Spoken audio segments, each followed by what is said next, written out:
It's being called a targeted attack on police officers. This happening in Chicago. A massive manhunt underway after 2 Chicago police officers were shot last night.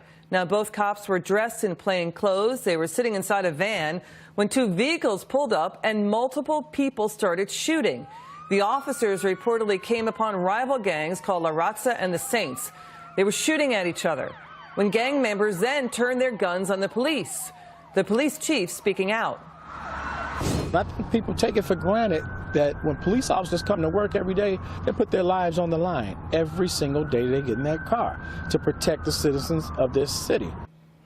Yeah, Milwaukee County, Wisconsin Sheriff David Clarke joining me now. Sheriff, I'm so glad you're with us. Now, it's a miracle that these officers are both now okay. One has been shot in the arm, the other shot in the back with a shotgun. But when will Chicago get its crime under control? Well, unfortunately, they won't under Mayor Emanuel. He has no clue. He has no idea. I know that he has reached out to Attorney Jeff Sessions for some kind of help, and help is on the way. It's going to get there as soon as Attorney General Sessions, who understands crime and understands the need to empower the police within the Constitution and the rule to get the city of Chicago back under control. It's one of the most heart-stopping calls that you can hear. I've heard those calls in real time in my career, and it's a gruesome reminder of how dangerous this job is. We understand that. We're not looking for sympathy. All we want is the backing of the political class when sometimes in this world of uncertainty that a cop has to operate in, things go horribly wrong. And that wasn't happening in Chicago.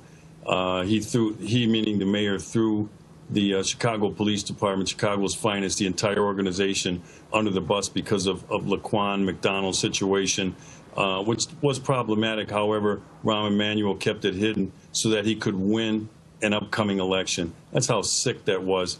But again, help is on the way from the United States Department of Justice and their resources. And also, we got rid of that echo chamber in the White House and in the AG's office with Eric Holder, Loretta Lynch, and former President Barack Obama, who were the maestros in orchestrating this anti-cop sentiment. You know, Sheriff, to this story, I like your thoughts on this story.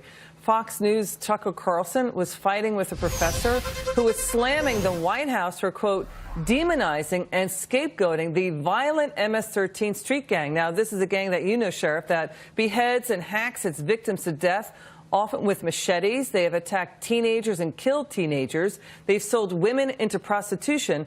Again, somehow Trump is, quote, scapegoating the MS-13 gang, according to this professor. Let's take a listen. He accused them of being in a cartel, and they weren't doing that. Well, if I can, and it's not my, hold on, it's not my job to defend the Attorney General's description, but a cartel doesn't just refer to people to drug distribution or drug importation. It can be any group of people who are coming together for an illegal purpose or who have a monopoly in an area. I think that's the definition. That's not the way it's generally used, but that was my issue with him. Are they all right, this gang, later on, he does say that the Trump administration is demonizing and scapegoating this gang. I mean, it looked like the professor was sort of he wasn't quite defending MS-13. He wasn't quite excusing them. He was trying to make some kind of point that escaped the viewers. What were your thoughts? Well, you know, this is typical of a university professor. Look, I know many university professors, and many of them are bright and articulate. This guy wouldn't make that list. I don't know how anybody calling themselves a member of the human species would stick up or try to defend the MS-13.